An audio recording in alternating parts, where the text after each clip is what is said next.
Welcome back to CIS 101. Last class, we talked a little bit about some of the operating system fundamentals in Chapter 5, the functions of the operating system, the different kinds of operating systems for machines, for networks and business as compared to consumers.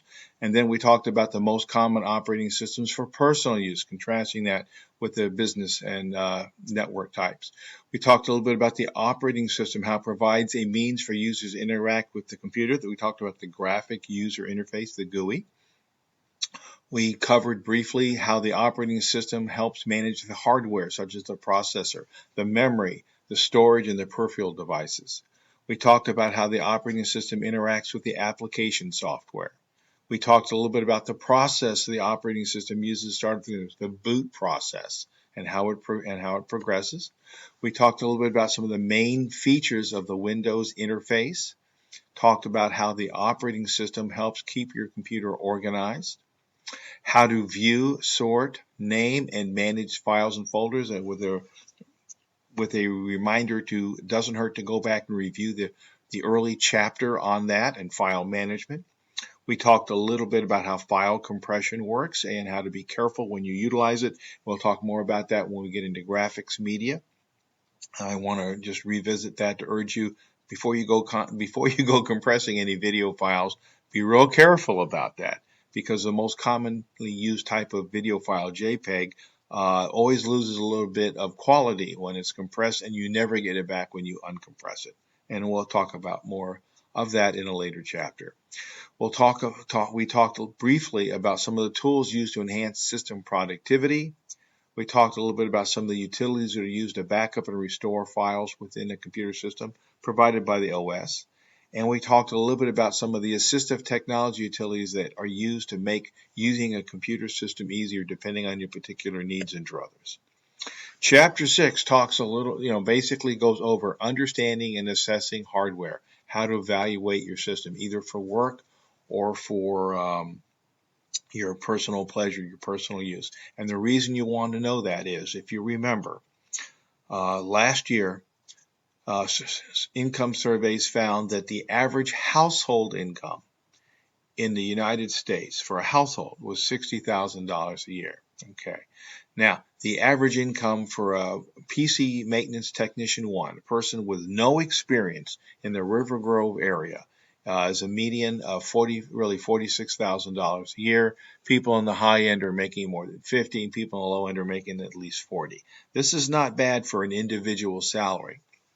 Two people like this are going to find themselves making $90,000 a year, maybe $100,000 a year. That's a heck of a lot better than the average household income. Okay, and of course, to go over this material, we're going to briefly talk first off about your ideal computing device, how to evaluate the CPU subsystem, evaluating the memory subsystem, and evaluating the storage subsystem. The three major things we're going to cover, three major categories we're going to cover today. We are going to cover in some detail the changes in CPU performance over the past several decades. We're going to compare and contrast a variety of computing devices. We're going to talk about how a CPU is designed and how it operates. We're going to talk a little bit about the tools used to measure and evaluate CPU performance, how RAM is used in a computer system, whether adding RAM to a system is even desirable. So it's never going to hurt, but it can actually not accomplish anything, and maybe there's something you can better spend your time and your money on. How to classify and describe the major types of non-volatile storage drives. Remember, non-volatile means there's no electricity present. And we're going to talk about how to evaluate the amount and type of storage you needed for a system. Things you want to, consider off the bat when you're looking at CPUs is the fact that since the 60s, Moore was an engineer at Intel. He was a CPU engineer, computer hardware engineer. And he basically formulated a law based on those observations and experience that has really held true for the past 50 years. And what he noticed back in the 60s was that computer hardware companies were designing chips at a rate of where the processing capability was basically doubling every 2 years, which was, at that time, okay, fine. It's just starting out. There's a lot to learn. A lot of new technologies can be brought in. It still holds true today. While the areas of improvement would seem to be narrowing every few years, the industry journal starts running articles about how we finally reached the end of Moore's law, that we reached the point of where we're no longer going to be able to double cutting edge CPU capabilities, like we have in the past. And every 2 years, a couple months after those articles are written, uh, companies announce that they have in fact managed to utilize new technologies, new techniques to go ahead and double the cutting edge CPU capabilities. They do it in a number of various ways. And what this means for us is a trickle down effect, because what used to be 20 years ago, it was not uncommon to buy a CPU and the math logic unit would actually be an add-on extra. Now that's just a given. In fact, 10, 15 years ago, the standard computing device would have a single core. Now it's hard to find a device that is not at least dual core, and it can be hard to find a device that doesn't at least have 4 cores, even if you don't need them, simply because as our manufacturing capabilities for these devices improve, it tends to get pushed down into all the devices. Just like going out and buying a car. Just like going out and looking for a place to live, okay? Going out and buying a computing device, there's a huge number of choices that really depend on what your particular needs are. If you are in the moving business, if you're moving things around, you're not really interested, in a small 2-seater car. If you are running a yard, service, you have to carry lawnmowers and all sorts of heavy equipment around with you.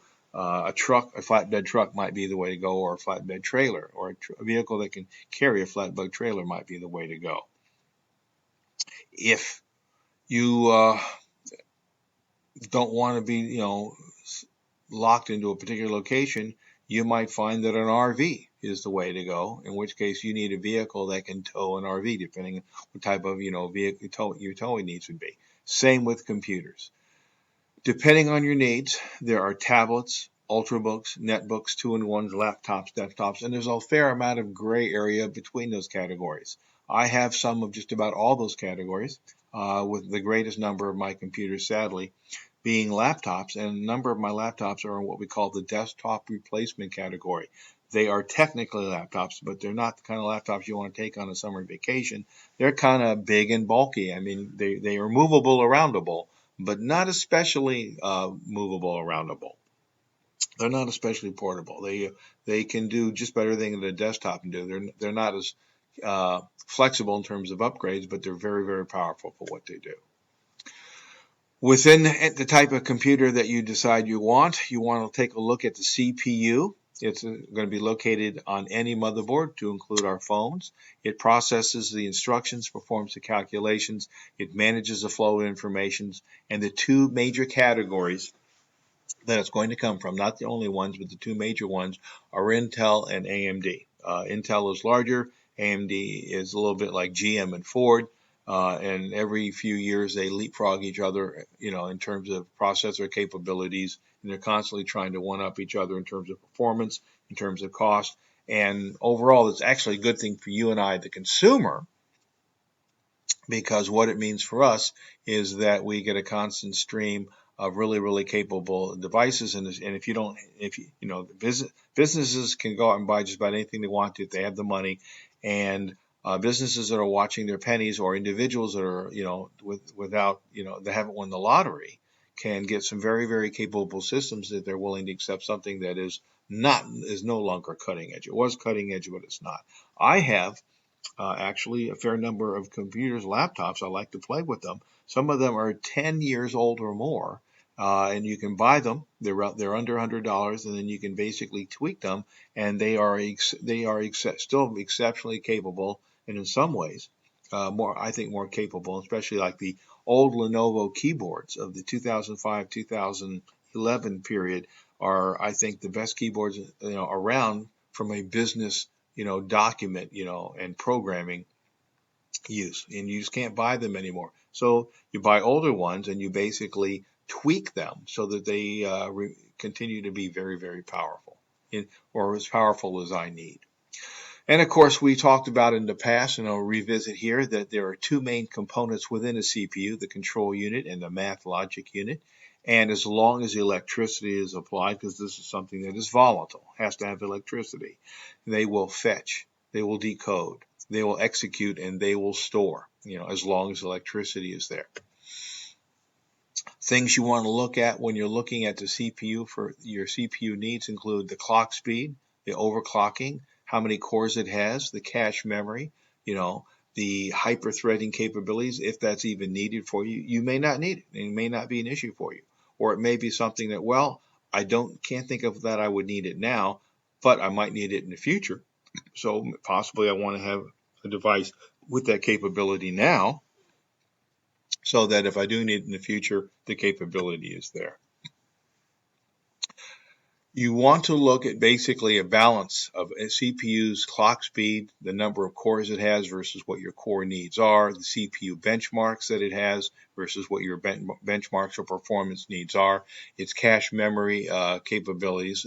And because bear in mind, whatever that CPU has, you really are going to have to live with. The best you can do is swap it out at a later date.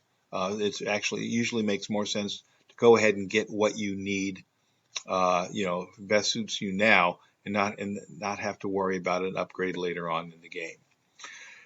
When evaluating your key subsystems, the things you want to think about are what your computing device should have in it, then what the CPU capability should be, what the memory subsystem should be, and what the storage subsystem should be. You want to look at the short-term memory storage, the volatile storage, only going to be there as long as the electricity applies, which is actually one reason why, for many people, especially if you're traveling overseas or an overseas trip or whatever, a laptop makes a lot of sense, because if there's ever an electricity loss for any reason, as long as the battery's there, you're going to have plenty of time to shut down and save your work while they figure out what the issue is. Okay. When you're looking at the random access memory, you want to think about how it's going to work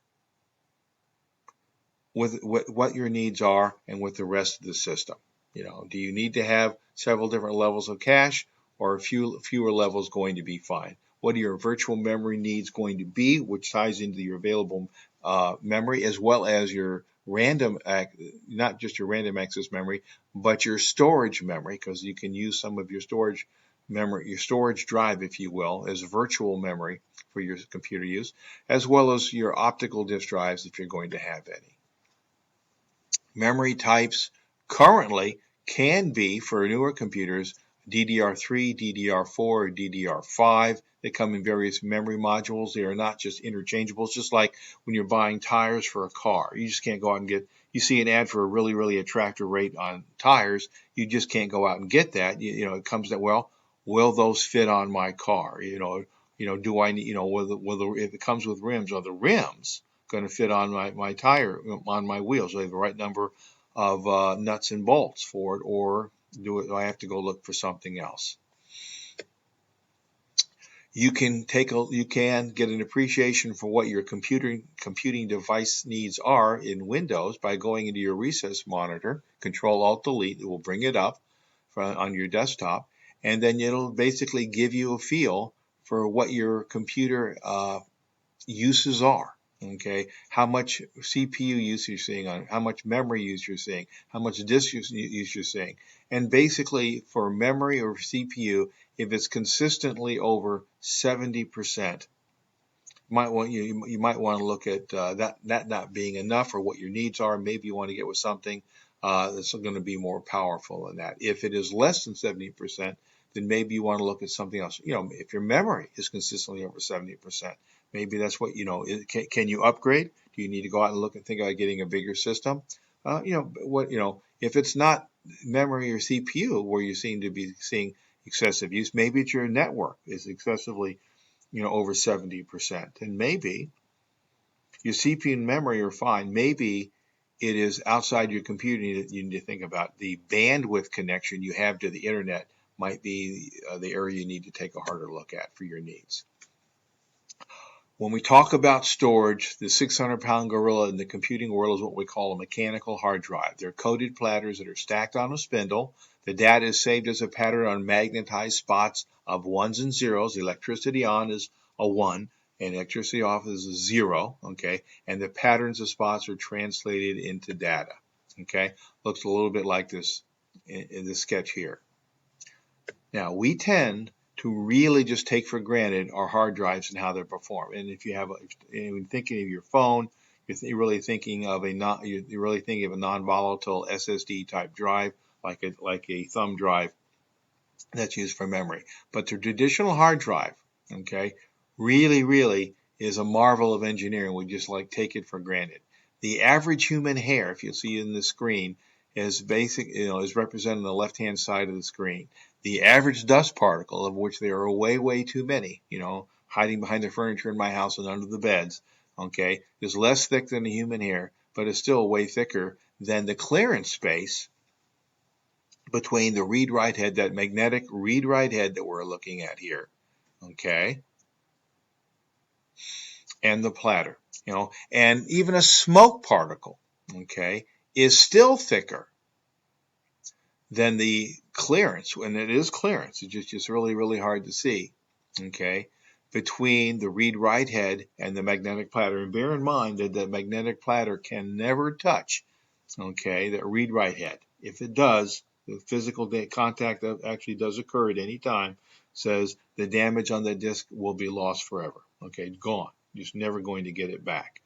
And we just kind of take for granted. That's why, and the engineering is really good, but that's why when you see people on planes, if you see people in cars, if you see people on the metro, okay, and they've got their laptop or their, whatever open, and with a traditional hard drive, and they're doing stuff, they are really, they'll probably get away with it, but it's like rolling the dice. If you can roll and roll it, you do it enough, eventually there's going to be a bump or a vibration, and the technology on for the hard drive is not going to be quite good enough. It's going to touch that hard drive, and it's going to wipe out all the data, which is why and I'm not a huge fan of any politician, certainly not any of the high-level politicians, but you remember all the frou-frou.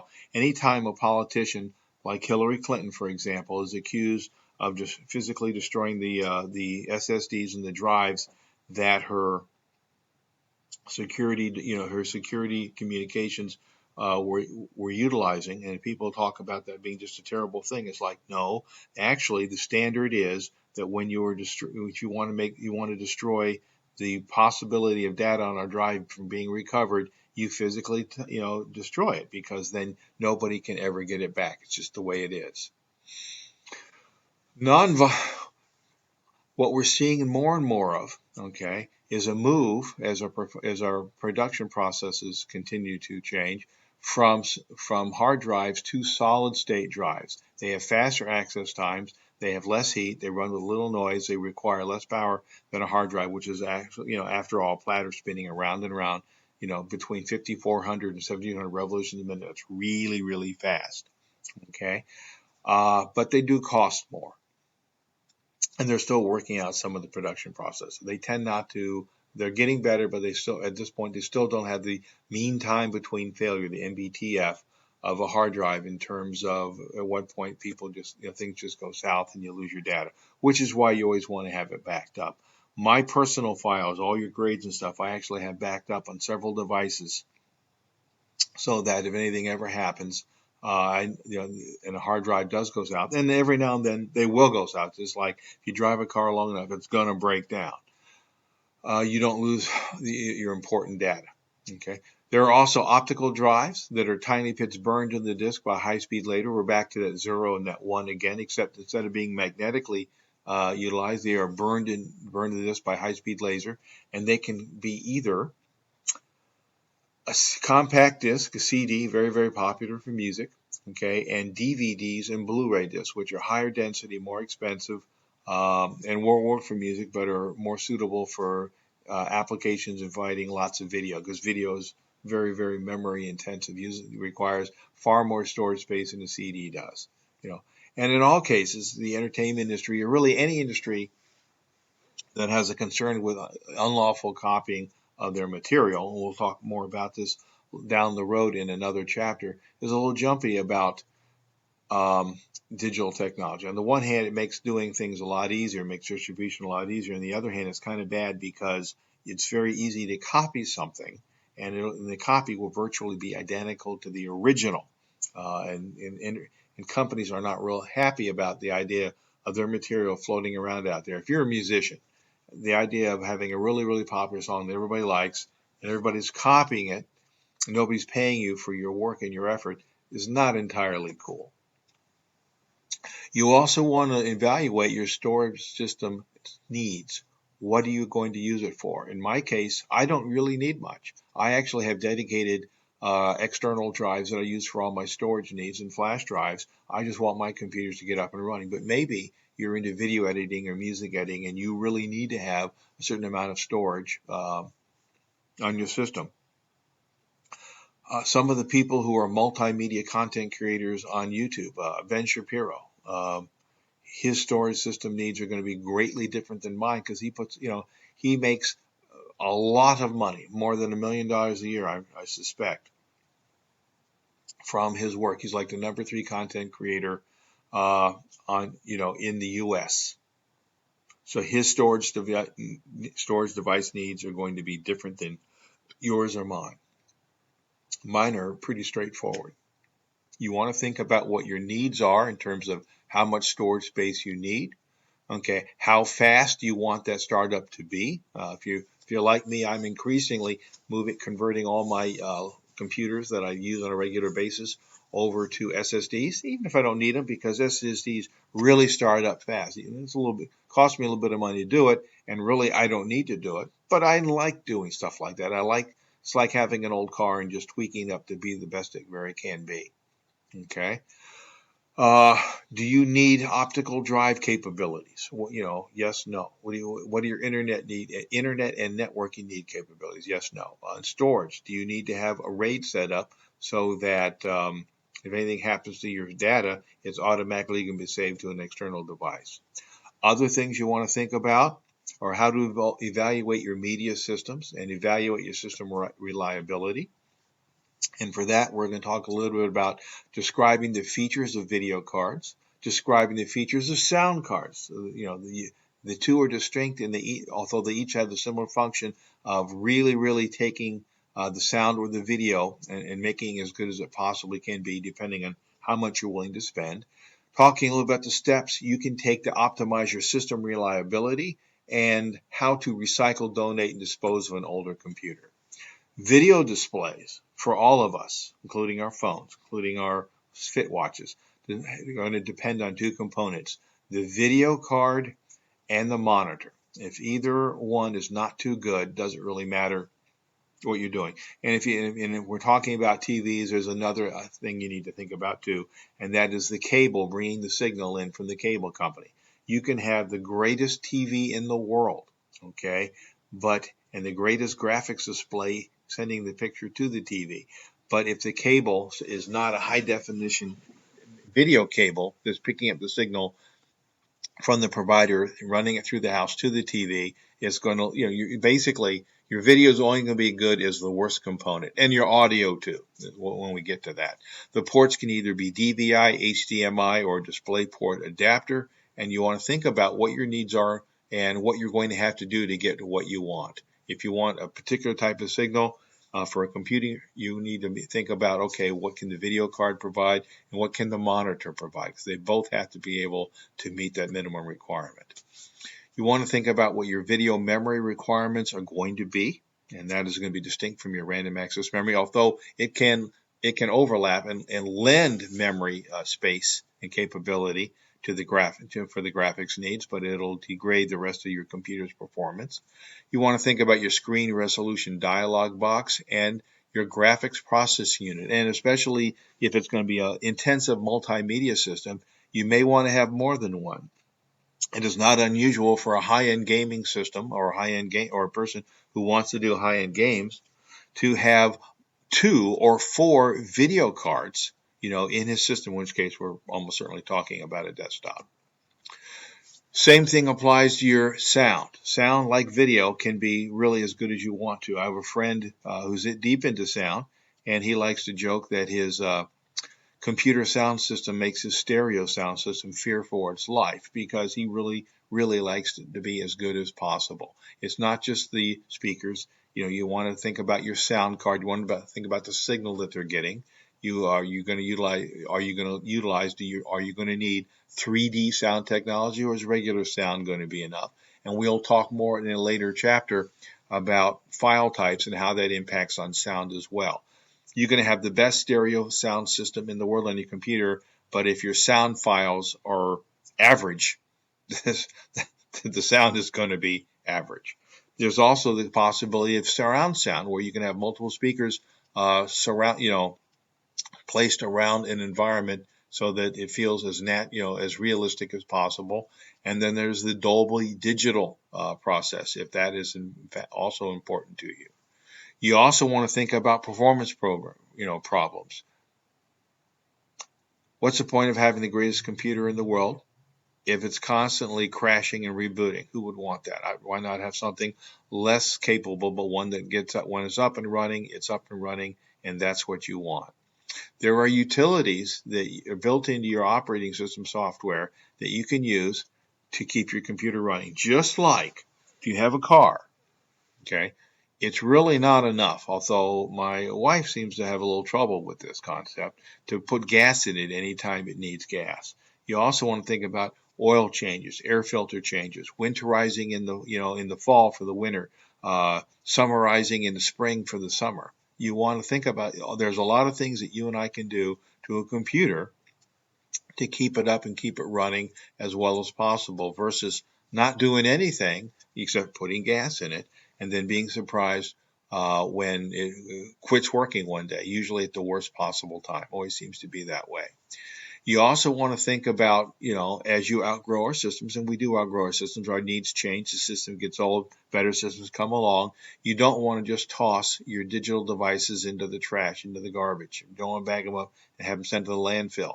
There is, a real impact with some of the chemical components and the metal components of our computers not being landfill suitable. You can donate them. You can take them down to companies like Best Buy, and they will properly dispose of them for you. You want to make sure you remove all data from them before you donate them. And you even want to think about the benefits of maintaining two systems. I have an older system that acts as a router in my house. All it does is basically act as the router for all the other devices. Additional layer of safety. Doesn't require much from it, and I use my newer systems for the things that I want to do. Okay, extra credit. If you want to, just like our past extra credits, in this case, you'll describe the steps you can take to optimize your system's reliability. Okay, 100 words, send it to me, assignment 14. Or you can discuss how to recycle, donate, and dispose of an older computing device. Okay, don't just pack it, don't throw it in the trash bag and take it out to the trash, and nobody will know. But eventually, it's going to do bad things to the environment. We don't necessarily need that. Okay, things we've talked about. Changes in CPU performance over the past several decades. How to compare and contrast a variety of different computing devices. There are a lot of different types out there, just like there are a lot of different kind of cars, or automotive devices, a lot of different types of houses. Okay, how a CPU is designed and how it operates. Some of the tools used to measure and evaluate CPU performance. Whether adding RAM to a system is desirable. How to classify and describe some of the major types of non-volatile storage drives. Is it a hard drive? Is it an SSD? Is it a thumb drive? Okay. Evaluate the amount and type of storage needed for a system. What are your needs? If you need lots of space, the speed is not important, or not that important. If you have a couple extra seconds to spare, a hard drive might be the way to go. If speed is important to you, storage is not so important to you, lightness is important to you, and you have a little bit more money, then possibly an SSD is the way to go. Talked a little bit about some of the features of video cards, including the fact you have multiple video cards within a system, usually a desktop, although there are some laptops that are game-oriented that allow you to have two or more, up to two video cards in them. Talked a little bit about sound cards. Talked a little bit about the steps you can take to optimize system reliability, the utilities that are built into your operating system to tidy up the storage system, to basically help you remove unwanted programs, old programs, malware, and how to recycle, donate, and dispose of an older computer. All right. This week, you want to read through Chapter 6. Some people still need to get in their Word Lab quiz. I know it's a matter of the books coming in late, and we're working with it. Get in your Word Lab quiz if you haven't. Excel Chapters 1 and 2. I need those. This week, we're working on Excel Chapter 3 in your skills book.